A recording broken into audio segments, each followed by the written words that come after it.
আসসালামু আলাইকুম সবাইকে। অপরাধী ভালোবাসা গল্পের 63 নাম্বার পার্ট। তো বেশি কথা না বলে চলুন গল্প শুরু করা যাক। আচ্ছা, তোমাকে কিন্তু এখন থেকে একটু সিরিয়াস হতে হবে মা। শরীরের যত্ন নাও, শুধু নিজের না, এখন তোমার ভেতরের প্রাণকেও সামলাতে হবে। যাই হোক, কিছু খেতে ইচ্ছে করছে তোমার, বানিয়ে দিব? কায়নাত ঘন ঘন মাথা নাড়িয়ে পা উঠিয়ে বসলো বিছানায়। নুসরাত কায়নাতের পেটে খোঁচা মেরে বলল, তোমার মেয়ে হলে কিন্তু আমার ছেলের সাথে বিয়ে দিবে। কায়নাত মুখ বাঁকালো, তারপর বলল, এত সহজ? নুসরাত বলল, এত সহজ না কেন? আমার ছেলেটা রাজপুত্রের মতো হবে, তোমার মেয়েকে তো লাইন ধরে আসতে হবে। কায়নাত বলল, আরে ধুর, এতদিনের ঝগড়া কাদাকাদি সব ভুলে এখন আবার আত্মীয়তার প্ল্যান? বেহরুজ বেগম দুজনের কথোপকথন শুনে হাসলেন, চোখ মেলে নাতের দিকে তাকিয়ে বললেন, নিজেরা এখনো বাচ্চা, নিজেদের সংসার সামলাতে পারে না, আবার বাচ্চাদের বিয়ের প্ল্যান করে। ঠিক তখন ওই দরজায় টোকা পড়লো। প্রেম ঢুকলো, হাতে একটা ছোট্ট জুতার বক্স। উচ্ছ্বাস ভরা কণ্ঠে বলল, দেখো দেখো, আমি খুঁজে পেয়েছি ওর পায়ের জন্য পারফেক্ট জুতা। নুসরাত হা করে তাকিয়ে রইল, তারপর বলল, তুমি পাগল নাকি? এটুকু বাচ্চার জুতা পেলে কই? আর এই জুতা ওকে এখন পরাবে নাকি? প্রেম ভ্রুকুচকে সিরিয়াস ভঙ্গিতে বলল, তাহলে কি খালি পায়ে রাখবো? বড় হলে তো অভ্যাস হয়ে যাবে। শের ভাই বলেছিল ছোট থেকে স্টাইল শেখাতে হয়। প্রেম একগাল হেসে আদিত্যকে কুলে তুলে নিল। ধীরে ধীরে পায়ের কাছে জুতা ধরিয়ে বলল, দেখ কিভাবে একদিন বড় হয়ে এই ছোট পা দিয়ে ছুটবে। কাপড়ের জুতা, একদম ছোট। প্রেম পরাতে চাইলে বেহরুজ বেগম মানা করলেন, তারপর বললেন, গরম লাগবে, পরে পরিও। প্রেম মাথা নাড়ালো, আদিত্যকে কুলে নিয়ে কিছুক্ষণ হাঁটলো। কে বলবে এই লোক বাচ্চাটার মামা হয়? পালে নিজের কলিজার মধ্যে ঢুকিয়ে রাখে আদিত্যকে। চার মামা মিলে কি যে পাগলামো করে বলে বোঝানো যাবে না। আর এদিকে কেটেছে পুরো 1.5 মাস। কাল ভোরবেলায় স্বার্থ আর শহরের ফ্লাইট। নিশার মন খারাপ, কেঁদে কুটে স্বার্থর বুক ভাসিয়েছে। স্বার্থর মুখ ভার, বলার মতো কিছু খুঁজে পাচ্ছে না। সে নিশার মাথায় হাত বুলিয়ে দিল, বুকের সাথে শক্ত করে জড়িয়ে ধরে মাথায় ঠোঁট চুইয়ে দিয়ে গাল বেয়ে 2 ফোঁটা জল গড়িয়ে পড়লো। বুকটা ভীষণ ভার হয়ে আসছে। নিশা মুচকি এসে বলল, তুমি যেও না। স্বার্থ বলল, যেতে হবে। নিশা বলল, প্লিজ। স্বার্থ বলল, হুম। নিশা ফের ডুকরে উঠলো। স্বার্থ বলল, তুই এভাবে কাঁদলে আমি যাবো কি করে বল? আর তো মাত্র কয়েকটা বছর। নিশা বলল, এতদিন তোমাকে ছেড়ে আমি থাকবো কি করে? আমার কাছে থেকে যাও। স্বার্থ বলল, স্ট্রং হতে হবে শোনা, কথা দিচ্ছি এর পরের বারে সে আর যাবো না, তোকে বিয়ে করে আমার বাড়ি তুলে নিয়ে যাব। নিশা বলল, তাহলে যাবেই তুমি? স্বার্থ বলল, আমি বাধ্য। নিশা ঠোঁট ফুলিয়ে টিস্যু নিয়ে নাক মুছলো, লম্বা শ্বাস ফেলে নিচু স্বরে বলল, ঠিক আছে, নিজের যত্ন নিবে। স্বার্থর চোখ ঝাপসা হয়ে এলো, মনে হচ্ছে কান্নাগুলো গলায় আটকে আছে। সে শ্বাস ফেললো, নিজেকে শান্ত করলো, তারপর বলল, আমার জন্য অপেক্ষা করবি তো নেশার বাচ্চা? নিশা ফুপিয়ে উঠে মাথা নাড়ালো। স্বার্থ বলল, পরে বলবি না তো তুমি বুড়ো হয়ে গেছো? নিশা বলল, কখনোই না। স্বার্থ বলল, আমার জন্য একটু অপেক্ষা করিস শোনা, আমি খুব শীঘ্রই ফিরে আসবো। তখন সাদে সাইমা এসে জানালো নিচে তাদের ডাকছে মাশফিক চৌধুরী। ওরা নিচে নেমে আসতেই বেহরুজ বেগম খাবার দিলেন। রাতে সবাই একসাথে খেলো। খাওয়ার সময় শের নুসরাতের সামনে এসে দাঁড়ালো। পেটে ব্যথাতুর হাসি থাকলেও কণ্ঠে নরম করে বলল, রাত পাখি ভালো থেকো, আমাদের বোধহয় আর দেখা হবে না কয়েক বছরে। আদিত্যর খেয়াল রেখো, আর নিজেরও। আমার ভুল ত্রুটি ভুলে যেও, কেমন? নুসরাত বহু কষ্টে শুকনো ঢুক গিলে মাথা নাড়ালো। শের হাসলো, তারপর বলল, গুড। আমার স্বপ্নে এসে আর ব্যথা দিও না, বুকে ব্যথায় মরে যেতে ইচ্ছে করে। পরাণ ছটফট করে যদি মরেও যাই তবুও দেখা দিও না। আমি তোমার অপেক্ষায় থাকবো, শুধু হের অপেক্ষায়। ভালো থেকো রাত পাখি, খুব ভালো থেকো। স্বার্থ আর শের চোখের আড়ালে চলে গেল। নুসরাত সদর দরজার সামনে দাঁড়িয়ে রইল, একা নিঃসঙ্গ। খারাপ লাগা কাজ করলেও তার কিচ্ছুটি করার নেই। সে পারবে না শেহরের সাথে সংসার করতে, তবুও নুসরাত মন থেকে চাই শেহর সুখী হোক। এমন একটা মানুষ আসুক যে পৃথিবীর সব থেকে সুখী মানুষ বানিয়ে রাখবে তাকে। সকালে স্বার্থ আর শেহর চলে গেছে। নিশা উদাস মনে বসে আছে বাড়ির ছাদে, পাশে কায়নাত। সে শুধু নিশার দীর্ঘশ্বাসের শব্দ শুনতে পাচ্ছে। খানিকক্ষণ চুপ থেকে সে বলল, কিছু সময় দূরত্বটা আসলেই খুব দরকার আপু। আমি তোমার কষ্ট বুঝতে পারছি, কিন্তু স্বার্থ ভাই এত কথা দিয়েছে সে ফিরে আসবে খুব তাড়াতাড়ি। কান্নায় নিশার ঠোঁট ভেঙে এলো, কিছু ভালো লাগছে না তার। কাল মাঝরাতে আবার স্বার্থ এসেছিল দেখা করতে। নিশাকে জাপটে জড়িয়ে ধরে কেঁদেছিল। লোকটা দিন শেষে এই মেয়েটার কাছে ভীষণ দুর্বল। ওই দূর দেশে একা একা থাকবে কি করে? কায়নাত নিশার চোখের পানি দেখে বলল, কেঁদো না আপু। নিশা জড়িয়ে ধরলো কায়নাতকে, গলায় কান্না আটকে আসছে বারে বারে। তারপর বলল, আমি বারে বারে স্বার্থ ভাইকে বলেছিলাম তুমি যেও না, তবুও সে আমায় ছেড়ে চলে গেল কায়নাত। কায়নাত নিশার পিঠে হাত বুলিয়ে বলল, তুমি যেমন ওনাকে ভালোবাসো তেমন উনিও তোমায় ভালোবাসে আপু। তুমি কি ভেবেছো শুধু তোমারই কষ্ট হচ্ছে? স্বার্থ ভাই এত শুধু তোমায় নয়, তার পরিবার, দেশ, ভালোবাসা সব ছেড়ে গেছে। তার কি খারাপ লাগছে না? নিশা বলল, মানুষটার খুব কষ্ট হবে তাই না? কায়নাত বলল, খুব, তোমার ধারণার বাইরে। নিশার চোখের পানি মুছলো, কেঁদে আর হবেই বাকি, যে যাওয়ার সে তো চলেই গেছে। কায়নাত নিশাকে নিয়ে নিচে নেমে এলো। সন্ধ্যার আজান দিবে একটু পর। অর্ণ ফিরল মাগরিবের পর। কায়নাত গিয়ে বসলো তার পাশে। দুজনেই চুপচাপ। অর্ণ কায়নাতকে চুপ হয়ে থাকতে দেখে বলল, কি হয়েছে? কায়নাত বলল, নিশা আপু সকাল থেকে কেঁদেই যাচ্ছে। অর্ণ ঠোঁট চেপে দীর্ঘশ্বাস ফেললো। মেয়ে মানুষ আর কাকে বলেছে? রাতে খাওয়া দাওয়ার পর প্রেম জানালো কাল নিধিকে আনতে যাবে সে। নিধির পরীক্ষা শেষ। পরদিন নিধিকে নিয়ে এলো প্রেম। কায়নাত বাড়িতে ছিল না। প্রেম সুরঞ্জনার শ্বশুর বাড়ি এসেছে মুনিয়ার সাথে।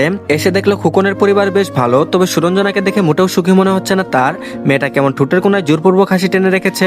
সুরঞ্জনা মুনিয়া আর কায়নাতকে নিয়ে নিজের ঘরে এলো। কায়নাত সুরঞ্জনার শুকনো মুখ দেখে জিজ্ঞেস করলো, তুমি কি অসুস্থ আপু? এমন লাগছে কেন তোমাকে? হঠাৎ করে সুরঞ্জনা হু হু করে কেঁদে উঠলো। মুনিয়া ও কায়নাত ভরকে গেল। মুনিয়া তাড়াতাড়ি বোনকে জড়িয়ে ধরতে সুরঞ্জনা ঝাপটে ধরলো তাকে। বিস্মিত দুজনেই। সুরঞ্জনা কাঁদছে কেন? কায়নাত এগিয়ে এসে হাতে হাত রেখে আতঙ্কিত হয়ে বলল, কাঁদছো কেন আপু? সুরঞ্জনা মুনিয়াকে জড়িয়ে ধরেই বলল, আর সহ্য হচ্ছে না আমার। সংসার জীবনটা পুরো আগুনে ছাই হয়ে গেল কায়নাত, আমার কপালে সুখ আসলো না। কায়নাত বলল, কি বলছো এসব? সুরঞ্জনা সোজা হয়ে বসলো। শাড়ির আঁচল দিয়ে নাক মুছে ভাঙা গলায় বলল, আগে বল, বাড়িতে কাউকে কিছু বলবি না? ওরা দুজন মাথা নাড়ায়। সুরঞ্জনা ভীতু চোখে দরজার দিকে তাকিয়ে দরজা লাগিয়ে বোনদের কাছে এলো। তারপর বলল, খুকুনকে আমি পুরুষের মতো পুরুষ ভেবেছিলাম, ও ওর মায়ের কথাই নাচে। আজকাল গায়েও হাত তোলা শুরু করেছে। এত কষ্ট করি সংসারের জন্য, তবুও কারোর মন পায় না। কায়নাত বাকরুদ্ধ। এসব ঝামেলা অন্তত তার সাথে কখনো হয়নি। অন্য তো ভুলেও তার গায়ে কোনোদিনও হাত তুলেনি। দুনিয়া উল্টে গেলেও সবসময় তার শক্ত হাত আঁকড়ে ধরে রেখেছে। সে শুকনো ঢুক গিলে বলল, গায়ে হাত দেয় মানে? সুরঞ্জনা আঁচল মুখে চেপে ধরে ডুকরে উঠলো। তারপর বলল, ঘর ঝাড়ু দেওয়ার সময় ঝাড়ু দিয়ে অবধি মেরেছে। এই গেলে এখন অবধি শখানেক থাপ্পড় পড়েছে।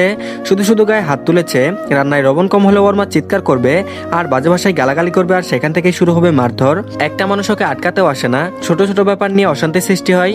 মুনিয়া অবিশ্বাস্য কণ্ঠে বলল, কি সব কথা বলছিস? খোকন ভাইয়া এমন? উনি না তোকে কত ভালোবাসে আপু। কথা বলতে বলতে কথা জড়িয়ে এলো তার। সুরঞ্জনা মাথা ঝাঁকায়। তারপর বলল, আমিও তাই ভেবেছিলাম, কিন্তু এখন যত দিন যাচ্ছে তত উগ্র হচ্ছে ওর ব্যবহার। এখন তো আমার পড়াশোনাও বন্ধ করে দিয়েছে। বাড়ির বাইরে গেলেই সন্দেহ করে, গালাগালি করে। সেদিন সুরঞ্জনার সংসার জীবন কাহিনী শোনার পর থেকে কায়নাত আল্লাহর কাছে দুহাত তুলে শুকরিয়া আদায় করেছে। সুরঞ্জনা কসম কাটিয়ে তাদের বারণ করেছে এসব কথা যেন কেউ জানতে না পারে। হয়তো সময়ের সাথে সাথে আবার সব ঠিক হয়ে যাবে। আর এদিকে কায়নাত আজ অনেকদিন পর কলেজে এসেছে। জুনাইরা আর দীপ্তর সাথে অনেকদিন পর দেখা।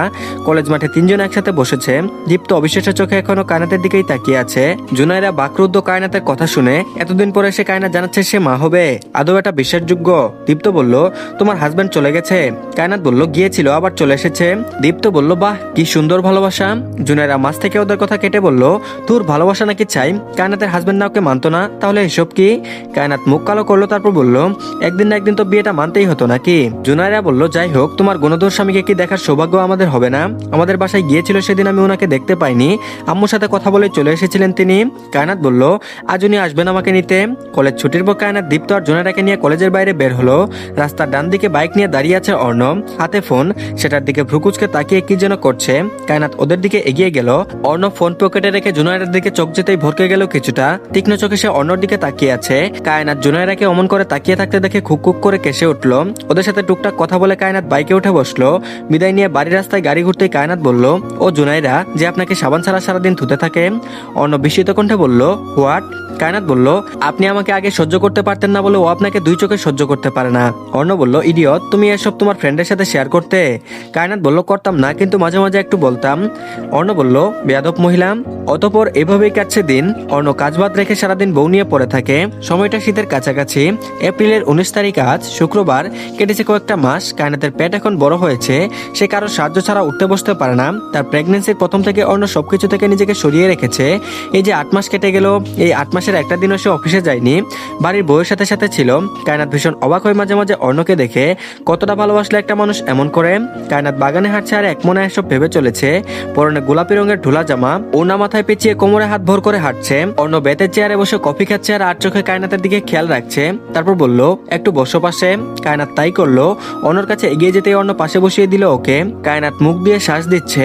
অর্ণ বলল, তোমার কি খারাপ লাগছে? কায়নাত বলল, না, ঠিক আছি আমি। অর্ণ বলল, কিছু খাবে? কায়নাত চোখ গরম করে তাকালো। অর্ণর বাহুতে ধাক্কা মেরে নাক ফুলিয়ে বলল, আমাকে দেখে কি পেটক মনে হয়? সবসময় খাই আমি। অর্ণ আশ্চর্য হয়ে বলল, সেটা কখন বললাম? কায়নাত বলল, মাত্রই তো বললেন। অর্ণ বলল, আমি তো জিজ্ঞেস করলাম কিছু খাবে নাকি? কায়নাত বলল, সেটাই তো, একটু আগে না আমি খেয়েছি, আবার খেতে বলছেন কেন? অর্ণ কপাল চাপড়ে দীর্ঘশ্বাস ফেললো। কায়নাত মুখ বাঁকিয়ে অন্যদিকে তাকালো। পুরো বাগানে ফুল দিয়ে ভরে গেছে। ফুলের সুবাসে মুখরিত চারপাশ। হঠাৎ চিৎকার দিয়ে উঠলো কায়নাত। পেটে হাত রেখে বলল, বাবু নড়ছে দেখুন। অর্ণ কায়নাতের চিৎকার শুনে হাঁটু মুড়ে বউয়ের সামনে বসে পড়েছিল। ওর কথা শুনতে যেন রুহুতে পানি ফিরে এলো। শুকনো ঢুক গিলে বলল, ভয় পাইয়ে দিয়েছিলে?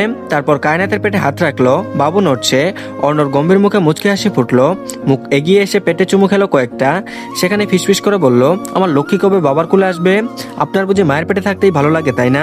কায়নাত খিলখিল করে হাসলো, তারপর বলল, গম্ভীর বাবাকে তার পছন্দ নয়। অর্ণ বলল, তাহলে এখন কি করতে হবে? কায়নাত বলল, সবসময় হাসি খুশি থাকতে হবে। অর্ণ হাসলো। প্রেম নাক মুখ কুচকে বাগানের পাশে দাঁড়িয়ে আছে। ভাবটা এমন যেন অর্ণ আর কায়নাতের প্রেম কাহিনী তার ভালো লাগছে না। অর্ণ প্রেমের দিকে তাকালো আর চোখে ভ্রু চেয়ে বলল, এত জ্বলছে কেন? প্রেম বলল, মানুষের প্রেম দেখলে আমার শরীরটা এমনিতেই জ্বলে। তারপর কায়নাতের দিকে তাকিয়ে বলল, ভাবি চা খাবেন? বানিয়ে দেই। কায়নাত বারণ করলো। প্রেম মাথা নাড়িয়ে বাড়ির ভেতর রান্নাঘরের দিকে গেলে অর্ণ উঠে দাঁড়ালো, তারপর বলল, আমি বানিয়ে আনছি। কায়নাত বলল, কি বানাবেন? অর্ণ বলল, চা বানিয়ে আনি। কায়নাত বলল, খাবো না আমি। অর্ণ শুনলো না বউয়ের কথা, বড় বড় পা ফেলে বাড়ির ভেতর ঢুকলো। কায়নাত মুচকি আসলো পেটে হাত রেখে। দিন দিন লোকটার ভালোবাসা যত্ন সব বেড়েই চলেছে। প্রেম রান্নাঘরে গিয়ে চুলায় পানি বসিয়েছে। ফোন বের করে স্বার্থর নাম্বারে কল দিয়েছে। কিছু মুহূর্ত পর কল রিসিভ হতেই প্রেম কল স্পিকারে দিয়ে ফোনটা পাশে রাখলো। ওপাশ থেকে স্বার্থ বলল, কল দিয়ে বিরক্ত করছিস কেন প্রেমা? স্বার্থ বলল, কি বলো জান, আমার বাচ্চার মা তুমি, আর তোমার খবর নিব না? এতটাও পাশান নই আমি। তা শোনা, আমার বাচ্চাটা কেমন আছে? স্বার্থ অফিসে যাওয়ার জন্য রেডি হচ্ছিল। গায়ে শার্ট জড়িয়ে বোতাম লাগাতে লাগাতে বলল, পেটের মধ্যেই আছে, এবার দেশে গিয়ে আগে একে পেট থেকে বের করব। প্রেম বলল, কবে আসবে তুমি জান? তোমাকে কতদিন ধরে দেখি না, পরানটা জ্বলে গেল গো। শোনো জান, তুমি দেশে আসলে আগে তোমার পেটে হাত দিয়ে চেক করবো আমার বাচ্চা নড়ছে কিনা। স্বার্থ নাকে টান দিয়ে ভরামি করে বলল, নড়ে না, এখনো ঘুমাই, রাতে আমি গান শুনাইলে একটু একটু নড়ে। প্রেম বলল, তুমি আবার কোন গান শোনাও? স্বার্থ বলল, গান মানে আমি তোকে মিস করি এটা শোনাই। প্রেম বলল, তাহলে বাচ্চা নড়ে মানে সেও আমাকে মিস করে? তো ধন্যবাদ সবাইকে। এই পার্টটি এই পর্যন্তই। পরবর্তী পার্টও দিয়ে দেওয়া হয়েছে, কমেন্ট বক্সে লিঙ্ক পেয়ে যাবেন আর ডিসক্রিপশন বক্সেও পাবেন। তো সবাই প্লিজ চ্যানেলটিকে সাবস্ক্রাইব করে দিন আর ভালো থাকবেন সবাই। আল্লাহ হাফেজ। সবাই ভিডিওতে একটা লাইক দিন।